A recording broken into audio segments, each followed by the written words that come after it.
So, hey guys. Today we're going to be talking about the new player experience, and once again, I don't think I've made like a video for new players in a while. Like most of the stuff I'm talking about is for people that already play the game, or just like kind of advanced, well, more advanced topics in kind of Yu-Gi-Oh, right? Like card counting, I suppose. Like Yu-Gi-Oh card counting would probably be considered something that a beginner would not need to know, like in the slightest. I mean, it certainly helps to know a lot of things, but it's not necessary to play the game, right? Just for example, though, real quick, let's say our opponent has played 2 copies of Xiamen. That means they only have 1 copy of Xiamen in their deck. So assuming they're on like 20 cards, they have a 1 in 20 odds of actually having Xiamen, except they also have probably 3 copies of Foxy Tune and 2 or 3 copies of Ogre Dance. So actually, they probably have like 6 copies. So we'll say generously they have around a 20, 25, 30% ish chance to have access to Xiamen again. So yeah, that's maths right there. But yeah, for newer players, what do you actually need to learn to be able to effectively play Yu-Gi-Oh as a newer player? So I mean, normal summoning, I think, not that important. Attack and defense, I mean, it's useful to know, but I mean, you can just choose attack and defense position based solely on like what value is bigger. And I mean that's like a thing that I think Sword Soul was good at kind of teaching, because you look at Chi Xiao, right? And it's like, bro, this has 1,000 defense points. If my opponent normal summons like I don't think these 2 decks were really being played at the same time, but my opponent can beat over my Chi Xiao if I summon it in defense position by normal summoning Sprite Blue. Like just imagine. Normal summon Max C, special summon Sprite Blue, and this is threatening Chi Xiao. Yeah, summon that one in a attack position, I think, buddy. And then with Baron, you can summon in either defense or attack. It doesn't really matter too much. I mean, the only time it does matter is for mostly, I think, attack reflection decks. So I believe the value was like 2.8k or something like that. Or was it 2.7? I don't remember. But either way, if your attack point value is, I think it was 2.8k, 3 attacks into that monster means yeah, you're dead, basically. So yeah, I mean,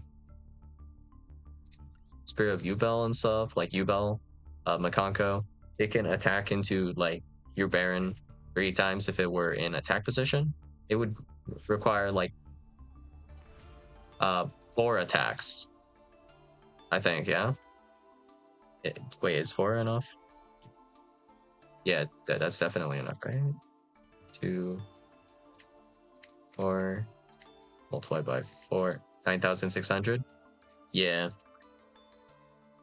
So like 4 attacks into Baron for lethal, but I mean technically Chi Xiao, you'd think about Chi Xiao, but Chi Xiao doesn't matter because you most of the time have blackout with Chi Xiao, so you can get Chi Xiao really off the field. So that's not a problem, I would argue. So if you just have a lonesome Baron in attack position, that can be the difference between, you know, losing the game or not losing the game. But yeah, we're getting a little sidetracked here. So attack and defense position, just summon with like the bigger number. So bigger number defense in defense position, bigger number in with attack, summon it in attack position. Don't worry about it too much. That's not going to come up that often. If it comes up, I guess it sucks that you didn't play around it, and that'll be lesson learned. And then you'll start playing with your attack and defense positions a little bit better after that loss, hopefully. So not a big deal. All right. Next thing, I think this one is kind of a big one. Well, we have technically, you know, continuous spells. So there's a funny kind of meme we have, right? Where we say MST negates. So, MST, it does actually legitimately work as effectively a negate. So, in what cases we'll go over the cases where it does work as a negate, right? So, we have a card like Dimensional Fissure. It's continuous, so it's not really negating anything. It is removing this so you don't have to deal with the effect anymore, right? But if we go to like Therian Dyscoloseum, this is trying to search a card on activation. So if on activation you destroy this card, it ain't searching. And then we also have Tenpai, which this one is a more continuous effect, kind of weird. But you activate this card, and then it doesn't really do anything. But then you activate the effect of this card on the field to add a Tenpai Dragon. MST this, it ain't searching. So yeah, did MST negate? Yeah, I guess it did, didn't it? And that applies to any like kind of searching continuous like field spell, continuous spell trap, or like spell trap effect that kind of activates. And MSD kind of does negate it, doesn't it? So yeah, I'll say it. MST did negate that card effect, right? And then, well, you might say, oh, but maybe MST doesn't negate normal spells. Well, kinda, we have Nightmare's Steel Cage, which is a normal spell that works like a continuous spell for no reason, except I guess the game was kind of old and crusty, problem solving card tags or no standardization or something. Whatever the case, I mean, let's say that this is essentially negating your opponent's ability to attack. That's like generous wording, but MST now negates the effect to negate you. I mean, you can think of it that way. I mean, it's like technically wrong, but I mean, like it's functionally like that. So kinda MST negating right there. MST negating a normal spell. But actually, there's a much better example of this either way. So if we have the Azamina cards, we have the hollowed Azamina. And then let's say you have Sinful Spoils. So assuming the only target you have to send Sinful Spoils, Chainlink 1, Hollowed Azamina, Chainlink 2, Wanted Seeker of Sinful Spoils, Chainlink 3, MST on Wanted Seeker of Sinful Spoils, then Hollowed Azamina does not resolve. Did MST negate there? Well, I guess it must have, right? Like it literally just negated the effect here. And then, if we want to be even more brutal about it, technically there are cases of things that are kind of triggers that could miss timing. So MSD could kind of negate in those contexts as well. It's just kind of weird to think about, but I mean, I guess it could kind of negate some cards. Yeah. So did MST negate this card? I mean, like technically, yeah, this is not a negate. This is just the card resolving without effect, which is basically the same thing as a negate. But it's like functionally not exactly the same because there's also things like negate effect, negate activation. So technically the card did activate, so you can't activate like a second of the same copy of the card. So in the case of like Therion Dyscoloseum, the card did activate, it was just destroyed on activation, which is like insane amount of nuance. And this is just basic card type interaction, which technically like Yu-Gi-Oh has potential for things that other card games just don't have, because you have so many more things you can just do. Like it might never be the right answer to do, right? So let's say we're playing Sword Soul, right? Technically with the Moyi, I have a crap ton of options with the Moyi, right? So I have the option to set Moyi in any of my 5 zones. I have the effect or the ability to normal summon Moyi to any of my 5 zones. Then I can special summon the token that Moyi summons, you know. And then I can make Chi and the token can go in any of the 5 zones. Chi can go to actually it'll be technically 7 zones. So you're only able to occupy one EMZ, but you can technically summon to either of them. And one of the EMZs I would argue is better than the other ones. So I believe the best one is the left one. And the reasoning behind this is because this is actually like really niche, but if you're occupying the left EMZ, this will mess with certain arrows. And it's not for this card. The card that you're actually messing up is Dark Templar at Ignister, because Dark Infant can only move in one direction. It's like hard to kind of showcase because you have to think about like how your opponent's arrows are actually like the reverse of yours. So for my Dark Infant, it's pointing left, but like from my perspective, if my opponent plays Dark Infant, it's like pointing right or something like that.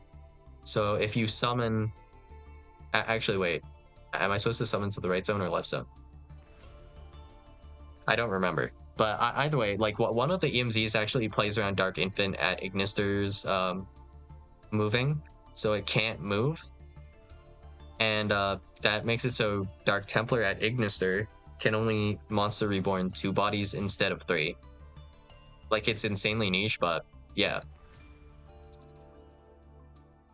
Technically, every single little action you can make in this game can have some form of impact depending on what deck your opponent's playing, but technically you don't have any like information. Well, you shouldn't have any information on what your opponent's playing.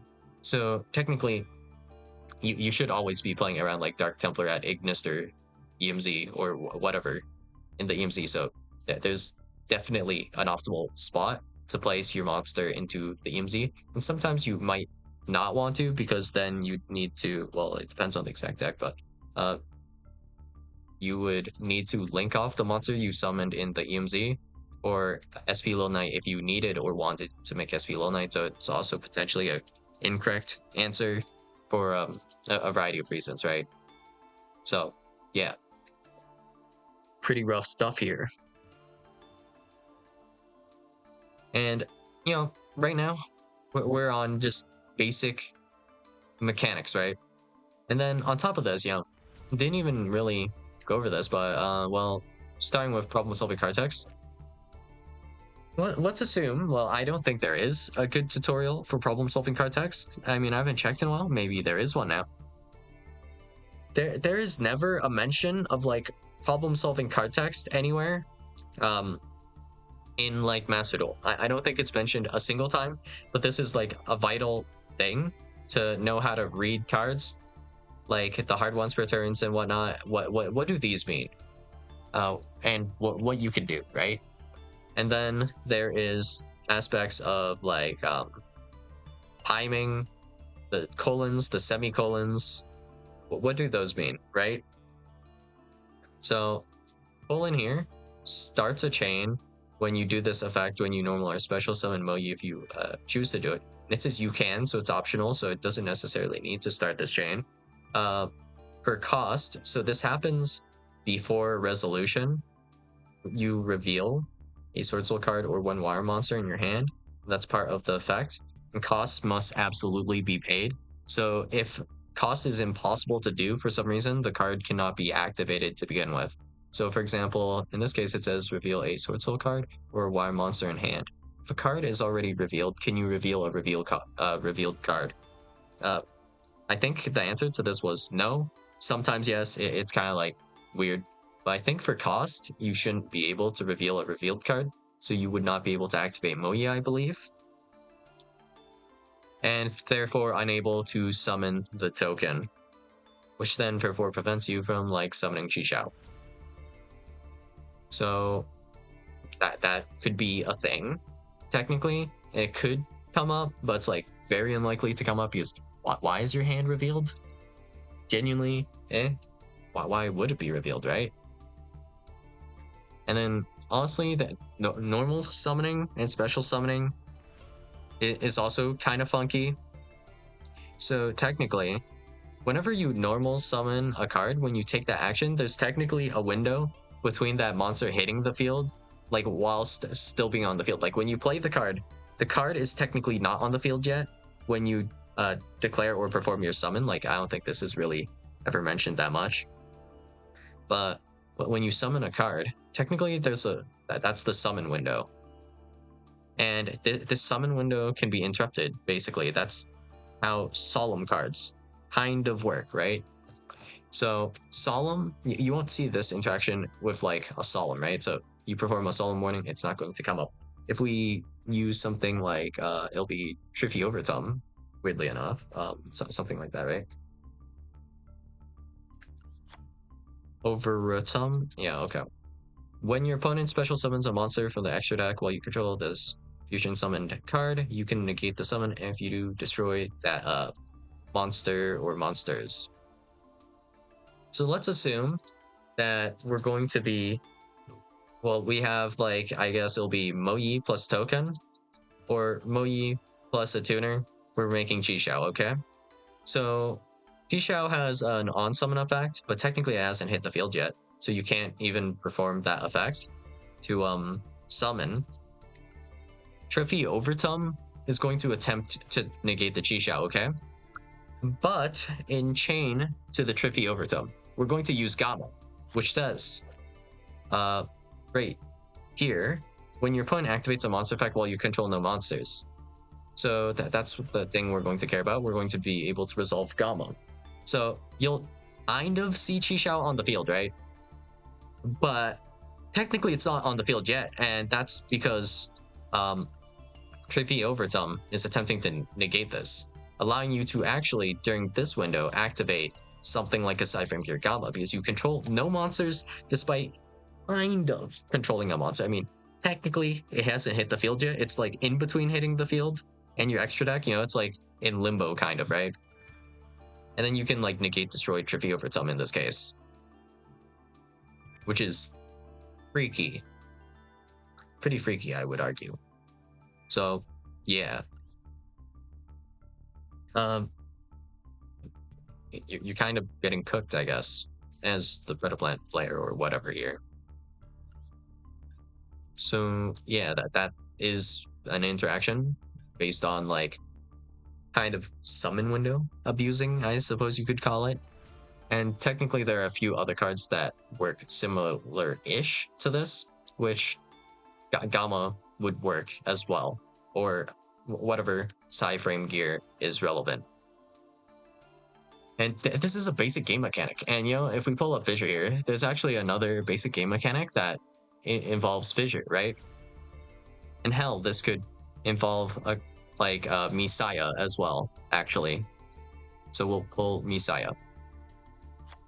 So there's a bunch of freaky stuff with Messiah and Dimensional Fissure because of XYZ monsters. So let's say we'll go with Time Thief Redoer because it's fairly convenient, I guess. So whenever you were to detach a card from Time Thief Redoer, well, this detaches for effect, but it doesn't matter if it detaches for cost either, because it's kind of the same. There are small reasons why it matters, like some cards care if they're sent by card effect, which a detach via card effect counts, like if they were detached by a thing that says it detaches for card effect versus detach for cost, because for cost is not for effect, which is a thing. But yeah, for Time Thief Redoer, if I were to detach any card, they will never get banished by Messiah or Dimensional Fissure. Even if I detach spells or traps, Messiah ain't banishing. If I detach monsters, Fissure isn't banishing. Why? Correct answer. Monsters, or any cards for that matter, attached to an extra deck monster, they are no longer monsters and no longer spells or traps. When they are detached, they are XYZ materials. Yeah, when is this ever covered? Huh. Yeah, I don't think that's like a thing that will come up that often, but it does genuinely sometimes matter. like a bunch of these different things. And of course, like it compounds. The more game mechanics we have, the more new cards we have, the more new forms of interactions we have. There'll be more rulings and more knowledge that you kind of need to acquire. And I mean, so let's say like 100 years from now, if we just traveled into the future, and let's assume Yu-Gi-Oh was um, a thing, like throughout all of these 100 years we kind of skipped. Can you imagine how behind you would be and how many things you would actually have to learn for Yu-Gi-Oh at that point because of like how many new things were kind of added or new interactions that you've never seen before, and like you don't have the knowledge from like playing the last 100 years. Like our modern format right now would look like a retro format, you know? And then I guess GOAT would be more retro. So that's wild to think about, isn't it? But yeah, I mean, as we get more new and new mechanics, as the cards get more and more complicated, because there's only one direction to really go at this point, almost, kind of, sort of. Well, yeah, it becomes harder and harder as the game like continues its lifespan, because yeah, it'll just get more and more complicated over time. I don't think there's a reason it would get simpler. In fact, the game part of the game's charm is how complicated it is and how intricate it is, because the fact of the matter is, for example, like let's say I am playing Tearlament, okay? If I make Time Thief Redoer with my Sheeran plus like my Rhino Heart, I can actually perform a fusion summon like this, and I can maybe, let's assume I have one more tier in hand, I can use these guys to make like a Tearlament Kaleido Heart. And that's a line of play that some people might not see as being possible because they didn't see the line with like Reader or Sheeran to then dodge Fissure to then go into this card, which then is able to target any card on the field. So in this case, we can then remove Fissure this way. And this could be relevant because maybe our opponent looked in our extra deck and decided, I see your only generic back row removal is probably going to be your copy of SP Lil Knight or Nightmare Phoenix or whatever. So I'm gonna banish that face down. And then this line is actually the maybe only way you had with your specific hand to remove the Fissure. In which case you did not have like a Tearlament's Heartbeat. And maybe your opponent actually has an Ash Blossom Joyspring you know about. That's public information for whatever reason. So you don't have the option of like get Kelos to add Heartbeat. You have to specifically do Kaleido Heart. And that's like your legitimate only way to remove Fissure. But some people might think it's impossible because they don't see like this insane redoer line. So yeah, there's that. And also like people miss lethal because of goofy reasons. Like I saw a replay today. It was so tilting because the Vanquish Soul K9 player had lethal like 7 turns ago. But they were just like popping stuff with Rosin, Caesar, and then drawing with Borger for no reason. And it really was for no reason because their hand was so full they kept having to discard for hand size. But you know, if they just use Borger to burn, and then the effect of Vanquish Soul Snow Devil one time, this is all it took, right? Just activating this and this. Your opponent was like on 3,100 life points for like 7 billion turns, and they could not find lethal by going into battle phase. Absolutely tilting. Like literally, you have 3 attributes to reveal for this. You can burn for 1,500 with this. Like, come on, bro. How do you not see this after like 10 turns? Like actually tilting. Game ends on turn 12 when their opponent finally ran out of things to chump block with, more or less. Yep. How miserable. So, all right. Problem-solving card text. And card text in general. And then we have like all these almost hidden mechanics like this. And actually, now that I think about Pendulum, I kind of forgot about this, but technically you can negate a monster with spell trap removal because it's functioning as like a spell or trap right here. And it's working as a continuous. And then you know how continuouses work with like, you know, like MST negating a monster. Wow, that is one messed up thing to think about. Almost, kind of, yeah, I would say so. So that's weird. Wait, this is a Cybers? Hmm. I don't know if that means anything. There's probably something that can generically search Cybers. Hmm.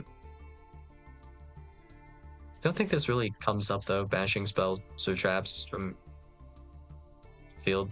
Hmm. But yeah, that's me getting distracted a little bit. What else does a new player need to learn? I guess they need to at least learn how basic kind of summoning mechanics work, like Synchro, XYZ, Link, but then like all of these cards kind of like, I think Link is kind of the least egregious one in some cases, but actually no, it's kind of messed up, all of these. So we'll go over some messed up stuff, I guess. So Tri Brigade. Um,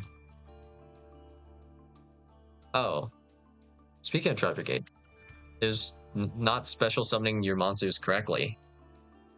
Oh, that's a whole learning curve. I think every new player has to wonder, why can't I just extra foolish burial like this broken monster and then monster reborn that monster? Yeah, that's something that's not super clear. And you kind of have to do research or test it yourself, honestly. To an extent, I guess you could ask someone if you have someone to ask. But yeah, when you use the Tri Brigade monsters, they can banish cards to from the graveyard to perform a kind of link summon, but it's technically not a link summon because these guys are not properly summoned. So that's weird. So with XYZs, you have like scuffed XYZ summoning, right? So normally it's like you use two same level monsters to form an XYZ summon, right? But except do you? Do you? Pearly.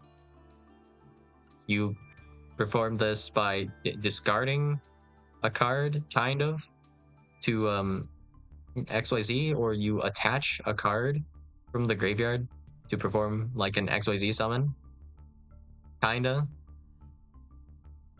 So that's weird. Definitely really weird. And then we have Zodiac, where you normal summon a guy, and then you can just go into an XYZ monster, any of them, in any order. And then actually on top of these XYZ guys, you can XYZ summon. So this is actually a proper summon. So the Tri Brigade one wasn't, right? But this one counts as a proper XYZ summon. And also the Pearly one. Technically, it's even more weird than this one. It also counts as an XYZ summon. And then that doesn't even account for like rank ups. Window update.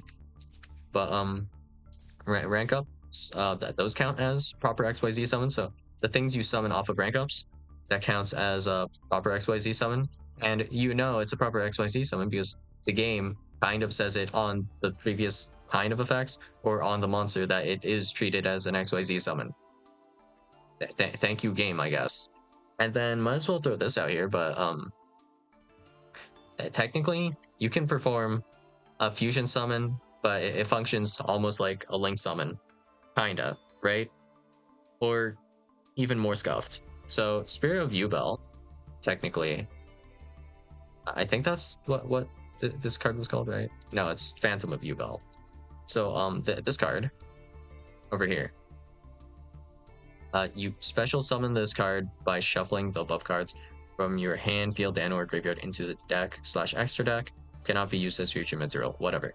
So this card, technically, this is actually properly summoned. So the only reason you can't Monster Reborn Phantom of Yubel is that it must be special summoned this way, right?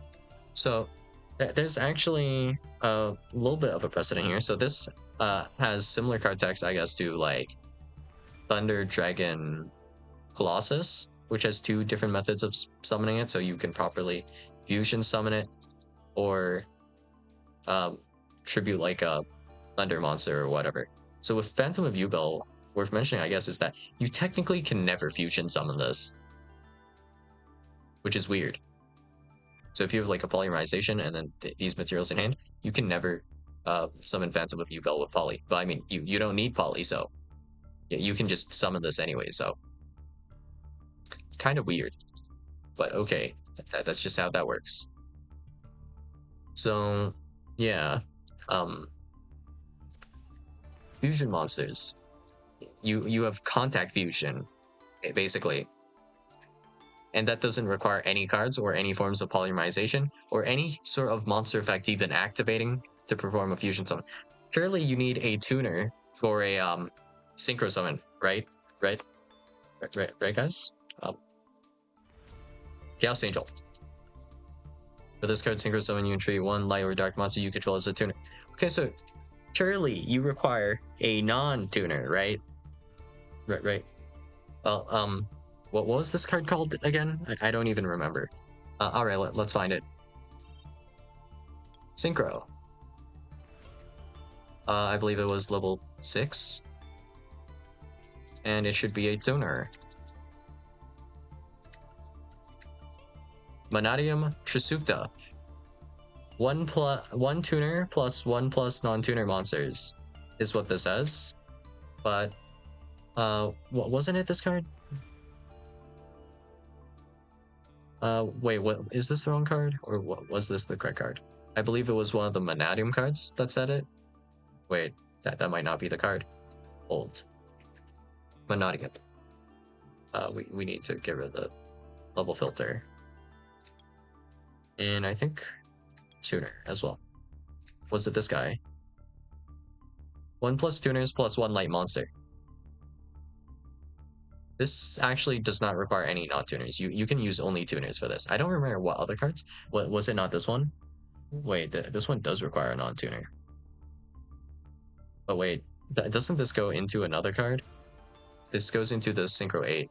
I think that's a Visas or something. This one. 1 tuners plus 1 light monster. This one also doesn't require a non-tuner. Yeah, so you go into that guy, and then that guy brings back a tuner, and then using those 2 tuners, you perform a synchro summon into another tuner. And then technically, if you somehow manage to find another tuner, like another level 2 tuner with this guy, then you can climb into Prime Heart. So you just did like synchro summons, like successive multiple synchro summons to go into another synchro monster with like pretty much the majority tuners. Freaky stuff. And then this doesn't even consider things like Shiranui, which you're managing cards in the graveyard to perform a synchro summon, which is not properly summoning. That's why the yugioh thing technically being properly summoned and not requiring a monster effect to do so. Freaky stuff. And technically they're like ritual summons that actually, I'm pretty sure, cheat out certain monsters, and then those are actually not considered ritual summons, but you do them. And I think there was like, I don't remember what card it was, but I'm pretty sure there was a freaky method to special summon some kind of ritual monster. Real freaky, like probably, right? And then with all this stuff, it's kind of just all nonsense, really. Oh right, you depend ritual summon from like the extra deck, right? Ryuge. So how do I explain any of the card mechanics when the card mechanics kind of only work that way when they work that way? Sometimes they work this entirely different way. In which case, how do I explain this to a newer player? It's just not happening, is it? So, yeah, I mean, how do I explain the game to a newer player? Like, I mean, starting with the fundamentals, I guess, like problem-solving card text, and then maybe some like a basic overview of spells and traps. Yeah. We can probably skip for the time being, probably like monster positions and stuff. Like that stuff genuinely matters a lot for certain decks where depending on the zones you place your monsters, it can make your combo not possible anymore, or it can affect you really negatively later, like with the SP stuff. Like even if I was playing like Zodiac, I put a Zodiac monster in my extra deck face up. I mean, it probably matters less for Zodiac because you can just XYZ summon on top of that guy and put it somewhere else. So yeah, that's all I got for you guys today. And that doesn't even go over flip effects, by the way. Just saying. So yeah, that's all I got for you guys today, and I'll see you guys in the next video. Bye.